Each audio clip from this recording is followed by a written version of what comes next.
Kita mau kemana? Tanya Tania pada Edo. Dia merasa tidak enak hati karena Edo membawa Tania ke tempat yang sangat sepi. Mobil yang ditumpangi oleh Edo dan Tania tersebut terus melaju membelah jalanan yang sangat sepi dan sunyi, karena memang jalan tersebut jarang dilalui oleh orang. Kemudian Edo menghentikan mobilnya. Dia tidak langsung menjawab pertanyaan dari Tania. Pria itu menghela nafas berkali-kali. Setelah itu dia memandangi Tania dengan sorot matanya yang tajam. Aku ingin kamu menggugurkan kandunganmu, Tania. Tania tercengang mendengarnya. Dia sama sekali tidak dapat mempercayai apa yang udah Edo ucapkan kepadanya.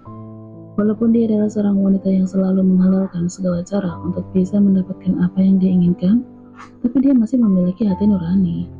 Dia tidak mungkin membunuh darah dagingnya sendiri. Aku gak mau. Aku ingin melahirkan dan membesarkan anak ini, tapi aku tidak ingin menikah dengan kamu. Edo berkata dengan nada tinggi. Edo sudah sangat menyadari betul bahwa perasaannya kepada Tania telah menghilang. Dia tidak merasakan getaran apapun saat berada di dekat wanita itu. Mungkin cintanya pada Tania telah habis, justru sebaliknya cintanya kepada Renata sangat menggebu. Tania nampak menganga, kemudian dia bertanya kepada Edo. Kenapa? Bukankah kamu sangat mencintai aku? Bahkan kita berencana untuk menikah setelah kamu cerai dengan Renata. Aku udah tidak mencintai kamu lagi. Aku ingin mempertahankan pernikahan aku dengan istriku. Jadi selagi aku bisa bersikap baik padamu, lebih baik kamu menggugurkannya. Sekarang ini, kamu udah menjadi seorang artis. Apa kamu mau karirmu hancur gara-gara kehadiran bayi itu? Tania tertawa getir ketika mendengar perkataan Edo yang bilang bahwa pria itu udah tidak mencintainya lagi. Bahkan dengan tega Edo menyuruh Tania untuk menggugurkan kandungannya. Aku tidak akan pernah menggugurkannya. Kamu adalah ayahnya. Kamu harus bertanggung jawab. Aku gak mau ya anak ini dilahirkan tanpa orang tua yang lengkap. Lebih baik karir aku hancur daripada aku harus menjadi seorang pembunuh. Kalau kamu tidak mau bertanggung jawab, besok aku akan menemui istri kamu dan juga orang tua kamu. Aku akan bilang kepada mereka tentang hubungan kita. Tania sangat yakin Edo adalah ayah dari bayi yang dia kandung, karena dia menjadi partner rancangnya Pak Rangga baru 2 minggu lalu. Sementara dengan Edo, sudah lama dan hampir setiap hari bercinta. Edo mendengus kesal padahal dia ingin mengakhiri hubungannya dengan Tania secara baik-baik. Tapi wanita itu sangat keras kepala, menolak menggugurkan kandungannya. Bahkan Tania nekat akan menemui Renata dan kedua orang tuanya. Jika sampai itu terjadi, Edo bukan hanya kehilangan warisan dari ayahnya, tapi juga dia akan kehilangan Renata. Aku udah berusaha bicara baik-baik dengan kamu, tapi kamu sangat keras kepala. Jadi jangan salahkan aku jika seandainya aku memilih untuk melakukan kekerasan. Perkataan Edo membuat Tania tersentak. Maksud kamu apa? Edo tidak menjawab pertanyaan dari Tania. Dia segera turun dari mobil. Kemudian dia menyeret Tania secara paksa turun dari mobil. Sakit Edo, lepaskan. Tania mengadu. Dia terjatuh dari mobil karena Edo menyeretnya secara tiba-tiba. Edo tak bergeming. Dia menatap kelima orang preman yang udah berdiri tak jauh dari mobilnya. Rupanya kelima orang preman tersebut udah menunggu kedatangan Edo dan Tania. Walaupun tubuhnya terluka, Tania berusaha untuk bangkit. Brengsek kamu Edo, aku akan melaporkan kamu ke Tania tidak meneruskan perkataannya ketika melihat ada 5 orang pria berbadan besar yang sedang berdiri di hadapannya. Edo, siapa mereka? Edo tidak menggubris perkataan dari Tania. Dia menatap kepada kelima orang preman itu secara bergantian. Tolong urus dia. Edo, maksud kamu apa? Siapa mereka? Tania merasa tidak enak hati. Dia takut Edo nekat menyuruh kelima orang preman itu untuk melenyapkannya. Edo memutuskan untuk segera pergi, tapi Tania menahan lengannya. Edo, maafkan aku mau jangan lakukan ini. Tapi Edo malah mendorong tubuh wanita itu membuat tubuh Tania terhuyung jatuh ke aspal. Kemudian para preman segera menyeret Tania untuk menjauhkan jaraknya dari Edo. Edo segera masuk ke dalam mobil. Tidak peduli dengan teriakan Tania, dia menjalankan mobilnya meninggalkan Tania. Dia bukanlah pria yang ingin mengotori tangannya sendiri, sehingga dia memilih menyuruh gangster untuk membereskan masalahnya. Padahal Edo udah berusaha untuk mengakhiri hubungannya secara baik-baik dengan Tania, tapi Tania masih saja mengancamnya. Daripada dia harus kehilangan harta dan Raneta, lebih baik dia kehilangan sang kekasih yang udah lama dia rencana itu. Dan Edo sama sekali tidak menyesalinya. Mungkin karena perasaan dia kepada Tania udah tidak tersisa sedikit pun. Atau mungkin saja dia telah sadar bahwa yang dia butuhkan dari Tania adalah tubuhnya. Wanita itu selalu memberikan kenikmatan kepadanya setiap kali mereka bertemu. Setelah Renata pulang ke rumah sakit, Edo ingin membawa Renata pergi ke Prancis. Mereka akan berbulan madu di sana. Luka di kaki Renata hanyalah luka kecil. Sebentar lagi Renata pasti diizinkan pulang oleh pemilik rumah sakit. Sementara itu Farel masih bersama dengan Andra di rumah sakit. Farel memandangi foto Tania yang akan masuk ke dalam mobilnya itu. Sebenarnya jika gua memberitahu Renata tentang foto ini, tidak bisa dijadikan bukti kalau mereka berselingkuh.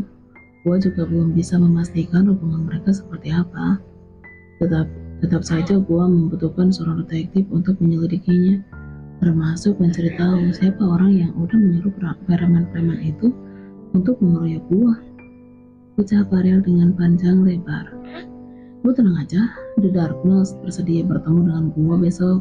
Mereka udah adalah sekelompok detektif yang hebat. Pasti sangat mudah bagi mereka untuk menyelidiki ada hubungan apa antara Tania dan Bang Edo. Dan siapa dalang dibalik pengeroyokan itu.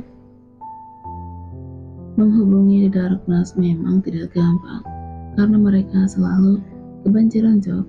Mereka tidak bisa disogok dengan uang. Sangat profesional dengan pekerjaannya. Berkat kerja keras Andra yang tak bosan menghubungi mereka, akhirnya mereka bersedia bertemu dengan Andra besok. Andra memutuskan perkataannya. Walaupun gue curiga mungkin aja Bang Edo adalah dalangnya, siapa tahu dia itu udah lama mengincar jabatan itu. Makanya dia kecewa dan berusaha untuk menjatuhkan lo. Jangan salah bro. Harta dan wanita bisa membuat seorang pria menjadi penjahat. Gue juga sebenarnya curiga ke dia, tapi kita tidak memiliki bukti yang kuat. Biar itu menjadi urusan The Darkness. Yang penting sekarang ini, lo harus bantu gue. Andra mengerutkan keningnya. Bantu apa? Tolong bawa Sadrina pergi dari rumah sakit ini. Farel sangat merasa terganggu dengan kehadiran Sadrina. Andra langsung menolak. Oke, lu boleh meminta bantuan sama gua apa aja. Tapi yang satu ini, gua nggak bisa. Gua alergi kalau berada di dekat dia. Farel mencibir. Gua sumpahin lu jatuh cinta sama dia. Anjir, lu tega banget, Rel. Seharusnya lu kalau mau sumpahin gua tuh sama cewek kayak Dua Lipa atau Tayor, jangan si malampir. Pembicaraan mereka berhenti ketika melihat Sadrina masuk kembali ke ruangan tersebut setelah menyelesaikan urusannya di kamar mandi. Farel segera menyembunyikan foto pemberian dari Andra ke bawah bantal. Gelandong, ternyata kamu masih ada di sini, ucap Sadrina kepada Andra sambil mencibir. Farel mengelingkan matanya kepada Andra. Sebuah kode bahwa Farel meminta Andra untuk membawa Sadrina pergi dari sana. Andra pun menghela napas. Dia dan Farel bersahabat sudah sangat lama.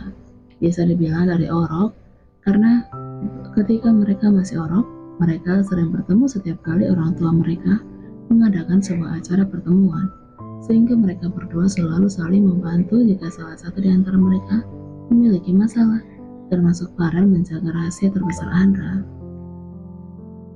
Andra terpaksa harus mengikuti permintaan sahabatnya itu. Dia segera berjalan mendekati Sadrina dan merangkul pundak Sadrina. Malampir, bagaimana kalau kita minum bareng? Di dekat rumah sakit ini ada sebuah klub. Kamu suka pergi ke klub kan? Sadrina melepaskan rangkulan Andra. Enggak mau, aku mau menjaga Farel. Lagian aku ogah minum bareng sama kamu. Farel udah gede, ngapain dijaga? Dia juga udah bisa makan sendiri, cebok sendiri, mandi sendiri. Terserah aku dong, aku ini calon istrinya Farel. Sadrina membanggakan dirinya sebagai calon istri dari seorang pria yang memiliki sejuta pesona itu. Andra pun menghela nafas. Saking kesalnya dia malah menggendong Sadrina ala karung beras, membawanya pergi secara paksa dari ruangan Farel. Sadrina nampak terkejut. Wanita itu pun segera memberontak. Dia memukul-mukul pinggangnya Andra. Kamu ngapain gendong-gendong aku? Lepaskan. Udah diam aja. Aku hanya mau ngajak kamu minum doang kok, bukan menculik kamu. Farel sangat bernapas lega. Akhirnya Andra berhasil membawa Sabrina pergi. Dia pun segera membawa kembali foto yang diberikan Andra padanya. Sebuah foto yang memperlihatkan Tania sedang masuk ke dalam mobilnya Edo. Dia berharap The Darkness dapat menyelidiki ada hubungan apa di antara mereka.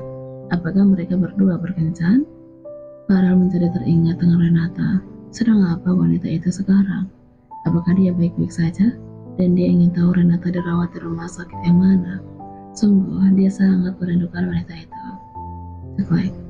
Terdengar suara seseorang membuka pintu. Rupanya Dr. Zeki yang datang untuk memeriksa keadaan Farel. Selamat malam, Tuan. Saya ingin memeriksa luka di kepala Anda. Farel menganggukkan kepalanya. Dia ingin tahu apakah Renata dirawat di rumah sakit yang sama dengannya atau tidak. Mengingat bahwa rumah sakit Gibson memberikan peraturan bahwa semua karyawan yang bekerja di perusahaan Gibson Group, jika mereka sakit mereka tidak dikenai biaya 1% pun. Sehingga dia pun bertanya pada sang dokter, dokter, apakah asisten saya dirawat di rumah sakit ini? Dokter Zeki yang sedang memeriksa luka di kepala Farel, dia segera menjawab pertanyaan dari pria itu. Iya benar, asisten Renata dirawat di rumah sakit ini, Tuan. Farel nampak tercengang. Rupanya dia dan Renata dirawat di rumah sakit yang sama. Itu artinya jarak dia dengan Renata sangat dekat. Apakah Renata tahu betapa Farel sangat merindukan wanita itu? Sebuah rasa rindu terlarang, tapi sangat menggebu. Ingin sekali Farel memastikan keadaannya dan memeluk wanita itu.